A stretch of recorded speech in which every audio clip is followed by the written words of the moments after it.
मसाजिद ही के ज़रिए से इसको उठाया जाता है। आप अपने मसाजिद को मकतब भी बना सकते हैं, मसाजिद में चंद कमरे बढ़ाकर उसे मदारिस की शक्ल में तब्दील भी कर सकते हैं। आप उसे मरकज़ भी बना सकते हैं, जहाँ तबलीगी जमात के मराकिज़ हों, जहाँ से जमातें निकलें, उनका इंतज़ाम हो, उनकी सहूलियात हो। वहीं बैठ कर आप समाज और मिल्लत के लिए गौर व फिक्र कर सकें। ऐसी कमेटियाँ जो जहेज़ के ख़िलाफ़ काम करने के लिए खड़ी हों, जो नशे के ख़िलाफ़ काम करने के लिए खड़ी हों, जो ईमान को बचाने और ईमान पर जमाने और इर्तिदाद से बचाने के लिए नस्ल की हिफाजत का सामान कर सके।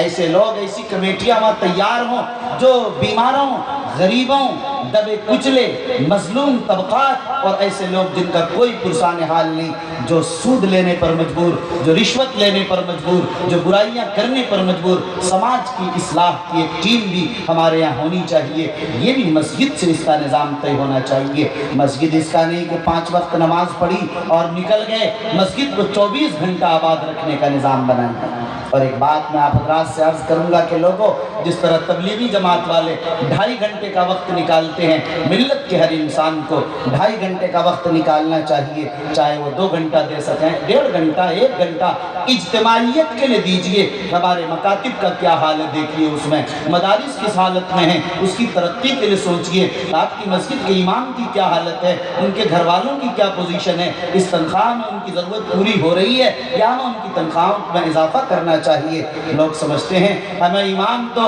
ऐसा और ऐसा मिले मगर तनख्वाह नहीं देते।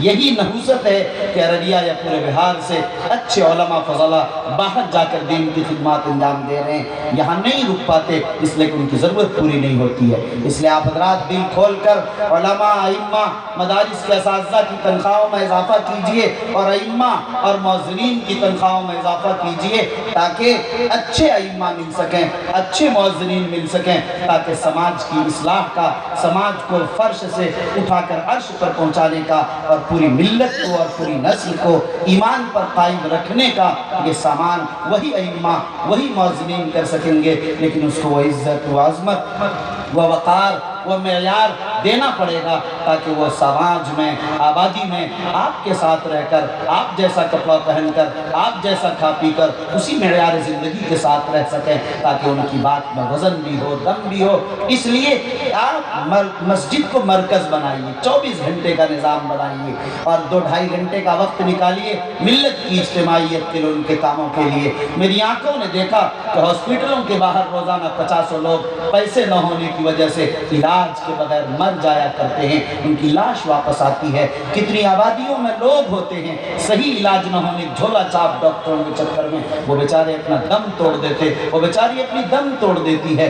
बहुत से लोग जो सूद में फंसकर, बहुत से लोग जो हमारी औरतें लोन लेकर उस अंदाज से जो उनको दिया जाता कारोबार के नाम पर क्या क्या मसाइल पैदा होते हैं। इन सब समाज सुधार और इस्लाह के लिए और अपने आइंदा नस्ल की हिफाजत के लिए हमें हर फर्द को ये अहद करना है कि हमें अपना वक्त मिल्लत के लिए निकालना है। उस 2.5 घंटे में पूरे समाज को हमें देखना है। अगर हमने अपने लिए ये तय कर लिया मदारिस व मसाजिद की अहमियत, उलमा, अइम्मा, मौज़िनीन की अज़मत, मुदर्रिसीन की आपने ज़रूरत को पूरी करने के लिए सोच लिया, यकीन मानिए जब मदारिस सरबलंद होंगे, मसाजिद बाज़मत होगी और जब हमारे उलमा, अइम्मा अपनी ज़रूरियात पूरी कर रहे होंगे, खुश खुर्रम होंगे, तो देखिए कि पूरा समाज कहाँ से कहाँ चला जाए। ऐसी तब्दीली और ऐसा इनक़लाब बर्पा होगा जिसे आप बर्पा करना चाहते हैं और नहीं हो पा रहा है। मुझे माफ़ कीजिए और ये भी कह लेने दीजिए अगर आप नाराज़ न हो, ये उलमा, अइम्मा जब इनक़लाब बर्पा करना चाहते हैं, तारीख़ शाहिद है कि इनक़लाब यहीं से उठा है। इसलिए मेरे भाइयों, आप इनको तैयार कीजिए, अच्छे उलमा, अच्छे अइम्मा, बासलाहियत फ़ज़ला को अपने दारों में रखिए ताकि सही नहज पर, सही तर्ज पर जो हम और आप चाह रहे हैं काम हो सके।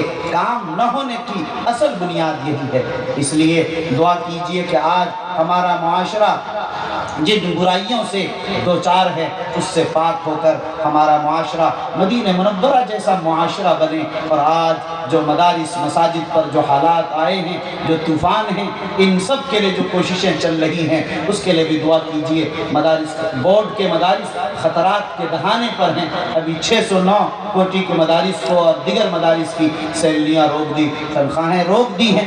ظاہر ہے ان کے گھروں میں کیا صورتحال ہوگی، کتنے بچوں کی تعلیم کا نظام خراب ہو گیا، وہ اسی طرح جاہل رہ جائیں گے۔ میں نے کہا تھا اور حکومت سے یہ اپیل کی تھی، الحمدللہ اس کے اثرات دکھ رہے ہیں۔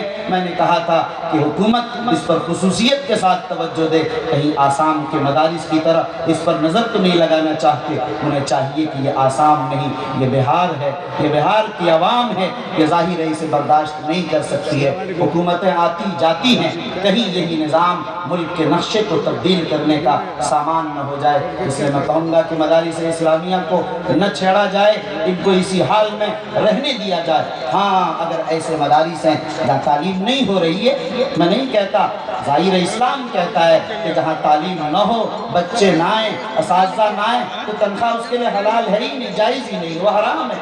ایسی جگہوں پر اگر تنخواہ رکتی ہے کوئی حرج نہیں، لیکن جہاں تعلیم ہو رہی ہے، جہاں کمرے موجود ہیں، اب کمرے چھوٹے بڑے تو ہو سکتے ہیں، ٹھیک اسی پیمائش کے ہونے کوئی ضروری نہیں ہے۔ اس لیے بہرحال میں اس منچ سے بھی حکومت کو یہ پیغام دینا چاہوں گا کہ اس نظام کو درست کیا جائے اور فوری طور پر ان حضرات کی تنخواہوں کو جاری کیا جائے اور اس نظام کو بہتر سے بہتر کیا جائے، اور مدارس جو ملت کے لیے اور ملک کے لیے محسن ادارے ہیں اور ملک ملت کے بڑی نسل کو اور قوم کے ایک بڑی تعداد 4% بچوں کو یہ مدارس تعلیم دے رہے ہیں، ظاہر ہے کہ حکومت کو ان کا شکر گزار ہونا چاہیے اور حکومت کو اپنا محسن سمجھ کر ان کی مدد کرنی چاہیے۔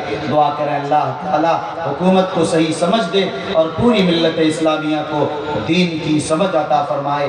دعا کریں اللہ تعالیٰ ہمیں اپنی مرضیات پر چلنے کی توفیق نصیب فرمائے اور اللہ تعالیٰ ہمیں صراط مستقیم پر گامزن رکھے۔